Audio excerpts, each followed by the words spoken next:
पहला क्वेश्चन हल करते हैं। कहा था एक गांव में 60% परिवारों के पास एक गाय है और 30% परिवार के पास एक भैंस है, 15% परिवार के पास दोनों जानवर है। इसका मतलब 60 और 30 मिलकर के 90, 15% दोनों जानवर है। इसका मतलब 15, 90 में से 15 चला जाएगा 75, मतलब 75% परिवारों के पास गाय और भैंस है। कितने प्रतिशत परिवार के पास नहीं होते हैं? अर्थात 25% परिवार के पास कुछ भी नहीं है। परिवार गांव में कितने लोग हैं?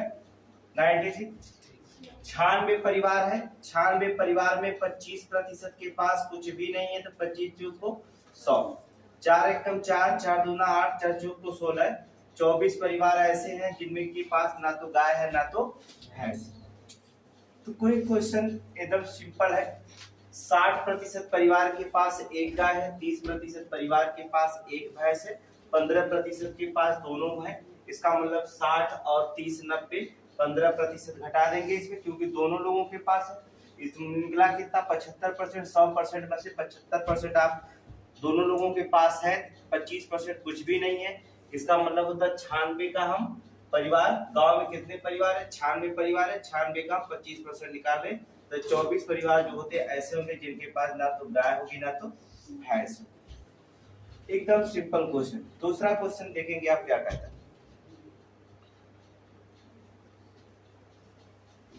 कह रहा है कि 60 छात्रों की एक कक्षा में 40% केवल हिंदी बोल सकते हैं।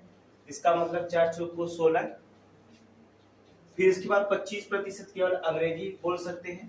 देखेंगे सिंपल सी बात, 60 छात्र हैं, इनमें से 40% जो होता है केवल हिंदी बोलने वाले की संख्या है, तो 0 0 काट देंगे, 4 6 के 24 हो जाएगा। और 60% में जो होता है 25% जो होते हैं वो आपके क्या बोलते हैं? अंग्रेजी बोलने वाले हैं। इसका मतलब होता है 25 चौक को 100, 15 चौक को 60, कितना हो गया? 15। 15 चौक को जो होता है 60 हो गया। पूछा क्वेश्चन में क्या करेंगे हमने? सिंपल सी बात है, कारा बोलते हैं तो बचे हुए छात्र दोनों भाषाएं बोलते थे, कितने अंग्रेजी बोलते हैं? अब यहाँ पर देखेंगे, अगर आप नहीं होता तो एक एलिगेशन माध्यम भी बना सकते हैं, कोई दिक्कत नहीं होता। एलिगेशन माध्यम बनाएंगे तो देखिए कि कुल 60 40 जोड़ दीजिए, घटाइए, 24 और 15 मिलेगा तो कितना बन जाएगा? 24 15 मिल करके, और 60 में से आप क्या करेंगे? घटा देंगे, कितना घटेगा? 21। अब देखेंगे हिंदी बोलने, ये हिंदी हो जाएगा और ये क्या है? अंग्रेजी हो जाएगा। हिंदी बोलने वाले की संख्या कितनी है? 24, और अंग्रेजी बोलने वाले की संख्या कितनी है? 15। अब यहाँ पर जो होता है 21% जो होता है दोनों भाषाएं बोलते हैं, तो कहा इसमें क्या कि केवल अंग्रेजी बोलने वाले की संख्या कितनी निकली? तो कितना हो जाएगा? 21 प्लस, देखिए 21 इंग्लिश भी बोलते हैं, 15, अब प्लस 15 बराबर हो जाएगा 5 1 6 2 1, कितना हो जाएगा? 36, अर्थात कितना? 36। कुछ करना नहीं इसमें, बस एकदम सिंपल क्वेश्चन हल करना। देखिए क्या कहता है, 60 छात्र हैं, 40% केवल हिंदी बोलते हैं, तो 24 लोग होंगे जो हिंदी बोलते हैं, और इंग्लिश बोलने वाले को 25%, इसलिए 15% केवल कौन बोलते हैं? इंग्लिश बोलते हैं। इसका मतलब होता है 60 छात्रों में अगर हिंदी इंग्लिश बोलने वाले की संख्या क्या हो जाएगी? 39। दोनों मिला करके हम क्या करेंगे? 60 में से 39 क्या करेंगे? घटा देंगे, तो कितना? 21। जो दोनों भाषाएं बोलते हैं, जो बचेंगे वो दोनों भाषाएं बोलते हैं, आप दोनों भाषाएं बोलते हैं। अब हिंदी बोलने वाले के 24 है, इंग्लिश बोलने वाले की क्या हो गया? 15 हो जाएगा। तो क्या क्या इंग्लिश बोलने वालों की संख्या बताना है, तो इस कॉलम में आप देखिए हिंदी बोलने वालों की संख्या निकालेंगे, 21 और प्लस 15 बराबर कितना? 36। अगर यही बोल देता हिंदी बोलने वाले की संख्या कितनी होगी, तब भी हम 21 को क्या करते हैं? 21 लोग दोनों भाषाएं बोलते हैं, इंग्लिश भी बोलते हैं और हिंदी भी। तो अगर हिंदी बोलने वाले की संख्या अगर पूछ देता तो हम 24 पे क्या करते हैं? हिंदी वाले जोड़ते हैं ये भाषा, तो 4 1 5 2 2 4, कितना हो जाता? 45। तो हम हिंदी बोलने वाले को 45 और अंग्रेजी बोलने वाले को क्या? 36। इसलिए यहाँ अंग्रेजी वाला है, इसलिए हम क्या मानेंगे? 36 आंसर मानेंगे। अगले क्वेश्चन पे ध्यान से देखेंगे, कुछ करना है।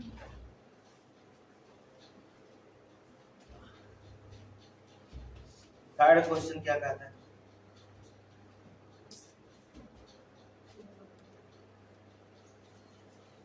कह रहा एक आदमी अपनी आय का एक निश्चित भाग प्रतिमाह बचाता है। अपनी आय का एक निश्चित जो भाग है प्रतिमाह बचाता है ताकि वह 16 महीने में एक कार खरीद पाए। उसकी बचत में प्रतिशत वृद्धि ज्ञात करें ताकि वही कार वो 9 महीने में खरीदना चाहता है। देखिए वो कार को कितने महीने में खरीदना चाहता? 9 महीने में खरीदना चाहता है। इसका मतलब पहले वो 16 महीने में एक कार खरीदने की बात करता था, अब 9 महीने में, तो कितना महीना वो कम करना चाहता है? 7 महीने कम करना चाहता है। तो यही क्या करता है, वृद्धि में प्रतिशत वृद्धि में बदलने की बात करता था। हम क्या करेंगे, 100 से गुणा कर देंगे, प्रतिशत वृद्धि चेंज हो जाएगी, अर्थात 700/9 करेंगे, भाग देंगे 9 साथे 63, अब बचेगा यहाँ कितना?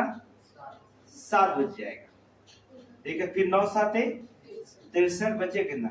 77 से 7/9% की उसे क्या करनी पड़ेगी? वृद्धि करनी पड़ेगी, अर्थात 77 से 9 7/9%। विकल्प पे आपका आंसर मिल जाएगा। कुछ करना है नहीं, इसमें सवाल में कुछ करना नहीं। देखिए वो प्रतिमाह बचाता था, पहले वो 16 महीने में चाहता था एक कार खरीद ले, लेकिन उसने क्या कर दिया, अपनी बचत में क्या करने लगा? वृद्धि करने लगा, ताकि वह कार को 9 महीने में ही खरीद ले। आज 9 महीने में खरीदने की बात करता था, पहले 16 महीने, इसलिए कितने महीने की बचत किया? 7 महीने का बचत किया। कितने महीने का बचत किया? 7 महीने का बचत। 9 महीने में वो 7 महीने का बचत करता, हम प्रतिशत निकाल लेंगे सीधे सीधे, तो उसकी बचत कितना हो जाएगी? 77 सही 7/9% को उसे क्या करना पड़ता है? बचत करना पड़ता है। एकदम क्वेश्चन सिंपल है। नेक्स्ट क्वेश्चन आप ध्यान से देखिए, कहता है क्या, एक आयत, एक जो होता है,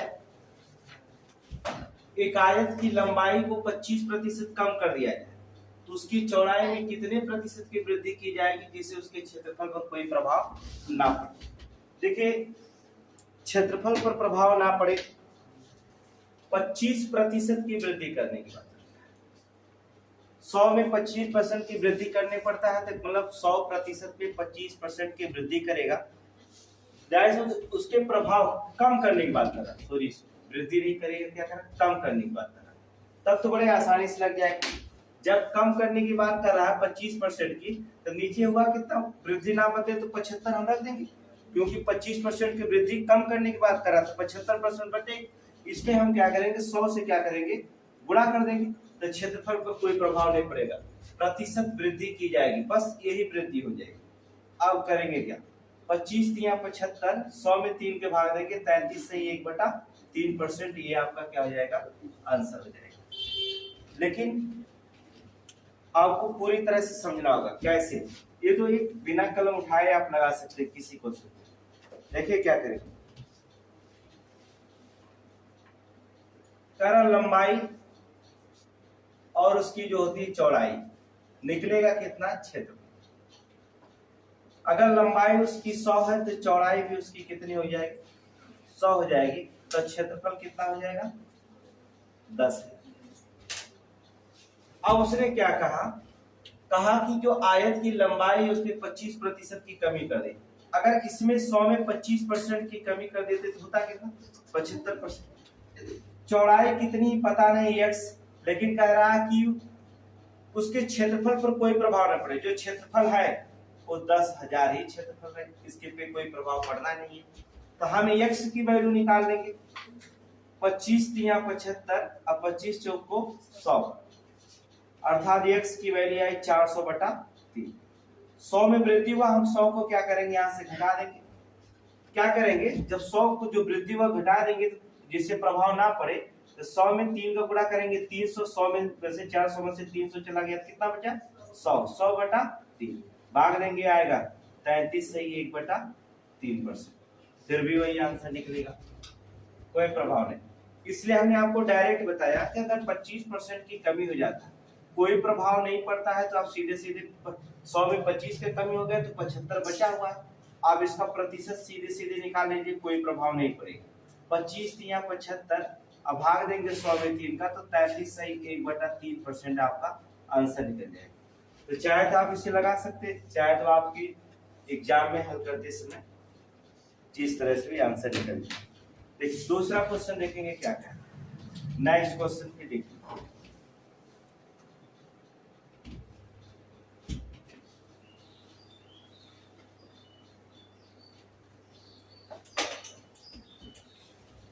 करा एक चुनाव में 3 उम्मीदवार है, देखेंगे फर्स्ट, सेकंड और एक थर्ड, 3 उम्मीदवार।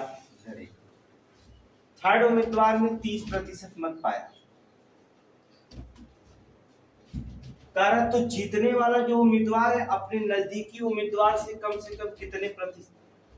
कितने वोटों से जीता होगा कि यदि सभी उम्मीदवारों को पूर्णांक प्रतिशत में मिले। पूर्णांक प्रतिशत का मतलब उसे काट दिया जाता है जितना छोटा कर सके। अब देखिए अगर हम इसको देंगे 30% बचा कितना आपका 70%, 30% ये पाया तो बचा कितना 70%। इसका मतलब एक को हमें 36% देना पड़ेगा जीतने वाले को, हारने वाले को 34%।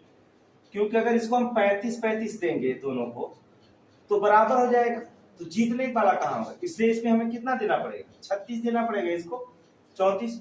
यहाँ पूर्णांक प्रतिशत मत में इसको काट दीजिए 18, इसको काटेंगे 17 और इसको काटेंगे तो 15। अब यहाँ काटने का चांस नहीं, इसलिए पूर्णांक प्रतिशत।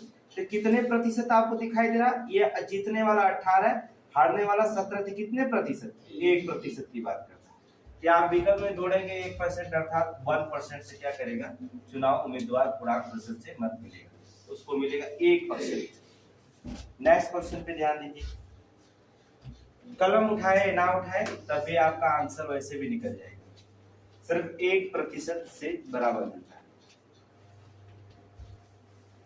अगले क्वेश्चन पे ध्यान देंगे,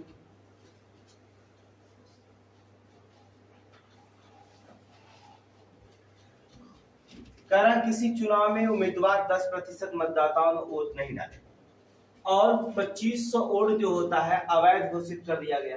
जीतने वाले उम्मीदवार को वैध मतों का 55% मत प्राप्त करता है और 2000 वोटों से जीतता है, तो पंजीकृत मतदाताओं की संख्या ज्ञात करो। आप चाहे तो डायरेक्ट लगा सकते हैं, अगर 10% वोट अगर अवैध घोषित करता है तो 90% आपका वोट बचेगा। आप ये जीतने यहाँ नहीं, यहाँ देखिए 2500 वोट जो होता है आपके खराब हो जाता और 2000 वोट आपका क्या करता, तो 2500 और 2000 मिलकर कितना वोट पड़ गया था, चलो 2500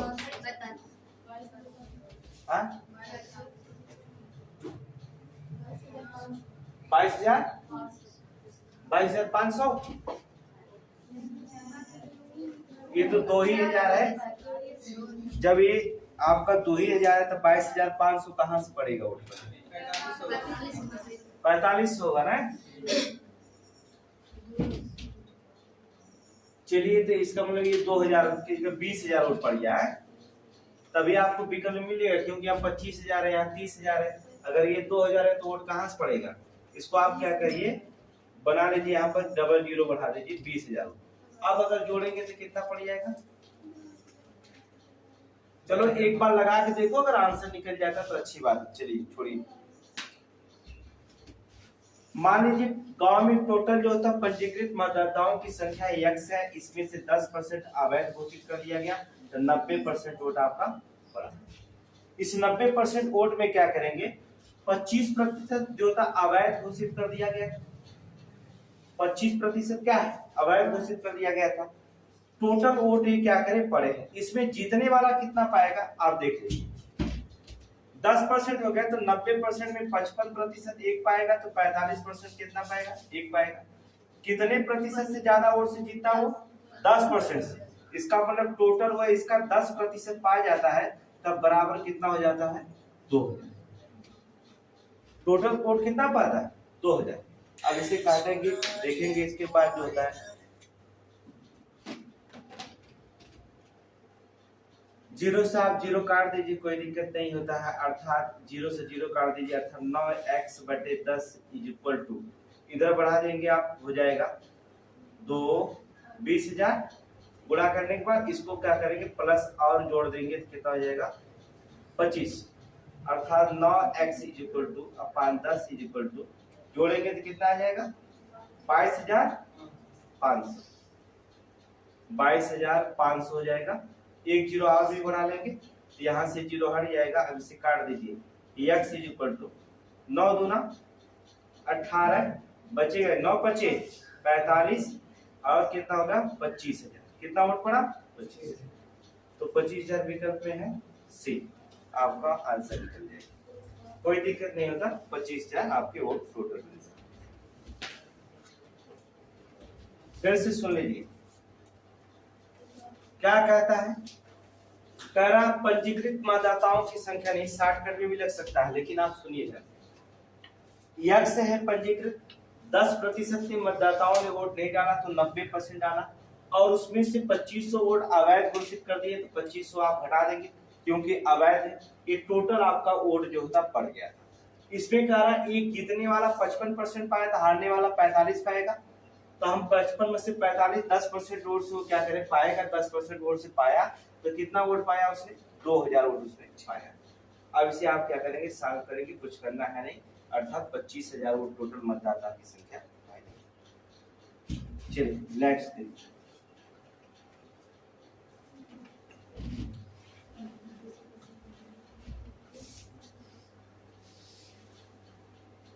इसमें कितना आंसर आया, आंसर बताइए कितना इसमें आंसर रखा जाए। देखिए किसी वृत्त के व्यास में अगर 200% की वृद्धि कर देने से इसकी परिधि में कितने प्रतिशत की वृद्धि होगी, अर्थात 200%। क्योंकि अगर हम व्यास में 200% की वृद्धि करेंगे तो परिधि में ही क्या करेगी 200%, क्योंकि जो होता व्यास, ये व्यास है और व्यास जैसे जैसे बढ़ेगा वैसे वैसे क्या करेंगे, परिधि की भी क्या करेंगे, ये 2πr होता है। तो ये देखेंगे वृत्त की जो परिधि होती है किस पे निर्भर करती है, इसे व्यास। देख लेंगे एक बार क्वेश्चन।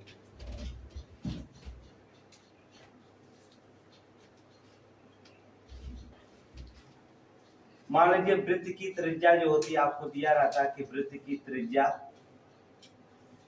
r है, तो व्यास अगर निकालेंगे वृत्त का वृद्धि करने पर जो होता है, अगर हम वृद्धि करते हैं त्रिज्या में वृद्धि करने पर πr1 कितना वृद्धि करना, 200%, 200/100। अब क्या करेंगे, आप चाहे तो 0 0 काट दें, 1 1 कम 1 2 1 3, अर्थात हो जाएगा कितना 3πr, कितना आ जाएगा 3πr। ये वृद्धि करने के बाद आया। अब इसमें कह रहा है क्या करेंगे, पहले πr था अब 3πr है, तो 3πr में से हम πr को क्या करेंगे घटाएंगे, क्योंकि संख्या में हो जाएगी। अब बटे πr गुणे 100। अब हम 3πr में से क्या करेंगे, πr घटाएंगे कितना बचेगा 2πr बटे πr गुणे 100। πr से πr कट गया, 100 में 2 का गुणा करेंगे तो कितना आ जाएगा 200%। इसलिए विकल्प आप क्या करेंगे 200। तो आप देख करके वैसे ही लगा दीजिएगा, अर्थात किसी वृत्त के व्यास में 200, क्योंकि परिधि उसकी व्यास पर निर्भर करती है, अर्थात 200% की अगर वृद्धि कर देने पर इसके परिधि में कितने परसेंट की वृद्धि होगी, सीधे सीधे 200% की क्या करेंगे वृद्धि हो जाएगी। नेक्स्ट क्वेश्चन पे देखेंगे आप।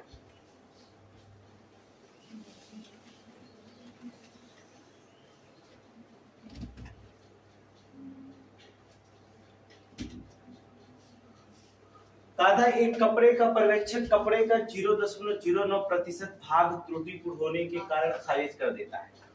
देखिए कपड़े के जो होता है एक पर्यवेक्षक जो होता है केवल एक भाग पर जो होता है वो 0.09 त्रुटिपूर्ण होता है प्रतिशत भाग पर, मतलब कि इतना प्रतिशत भाग पर, मतलब अगर हम करेंगे 1% भाग पर त्रुटि करता है, अर्थात लिख सकते 1/1/0.09%।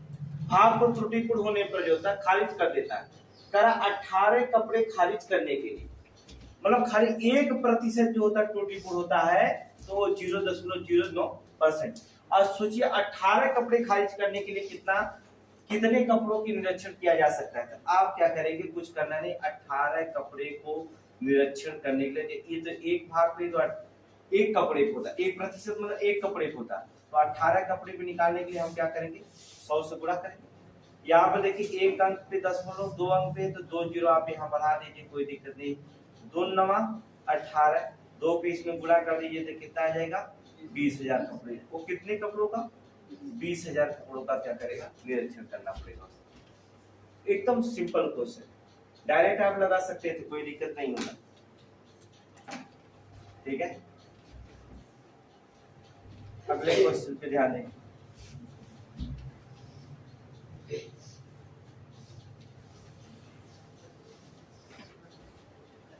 कह रहा 25 वर्ग सेंटीमीटर का एक स्याही का धब्बा लगा। कितना है? 25 सेंटीमीटर का एक स्याही का धब्बा।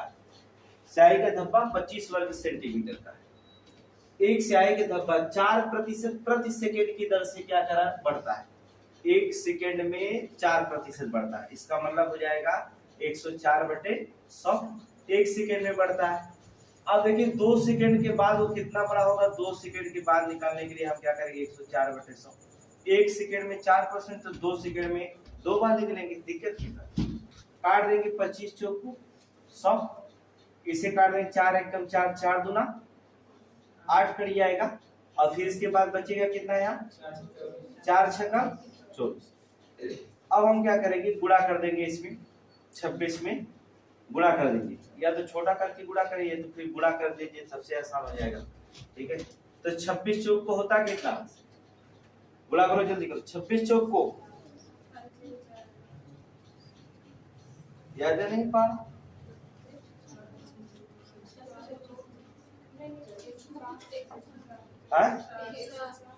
100। चलिए गुणा करते 2704। चलो यहाँ पर 100 लिखे ना, 2 अंक पे 10 लगा देंगे आप। छोड़िए यहाँ पर 2 अंक पे, यहाँ 100 काट दीजिए तो कितना हो जाएगा? 27.04 2704 विकल्प नंबर ए।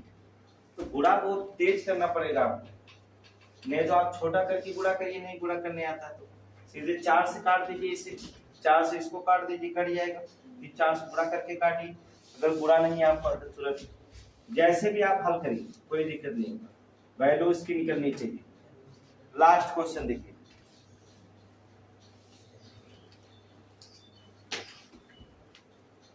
आम के दाम में 20% वृद्धि के बाद देखिए 40 रुपया में कई आम खरीदता था? 40 रुपया में 4 आम कम खरीद पाता था जब पाता था। मतलब कि वह 20% की वृद्धि करने के बाद मतलब 120/120 हो जाएगा बराबर। अर्थात निकालेंगे इसका तो कितना हो जाएगा? 0 से आप कह रहे हैं काटेंगे आप 4 दिए 12 और 4 बचे 20, 5/3 आम। 5 रुपए में 3 आम लगभग मिलता है। अब हमें 15 आमों का नाम निकालना, सीधे सीधे करेंगे का 15 × 5/3 आम, 3 बचे अब 5वां तो कितना आम खरीदा? आमों का दाम था 25 रुपए। कितना आमों का दाम? 25 रुपए। बस कुछ करना तो है नहीं, सिंपल सी बात है। 40 रुपया में 4 आम कम खरीद पाता है, अर्थात 20% की वृद्धि हो गई तो 20/120 अर्थात 5/3 रुपए हो गया। 15 आम का दाम निकालना है तो क्या करेंगे? 15 × 5/3 बराबर 25। 3 बचे 15, 5वां 25। तो 15 आमों का दाम क्या रुपया था पहले? 25। इतना ही क्वेश्चन है। कल इसमें आप पढ़ जाएंगे जनसंख्या संबंधी प्रश्न को, पढ़ के आइएगा जनसंख्या संबंधी प्लस उसमें चुनाव।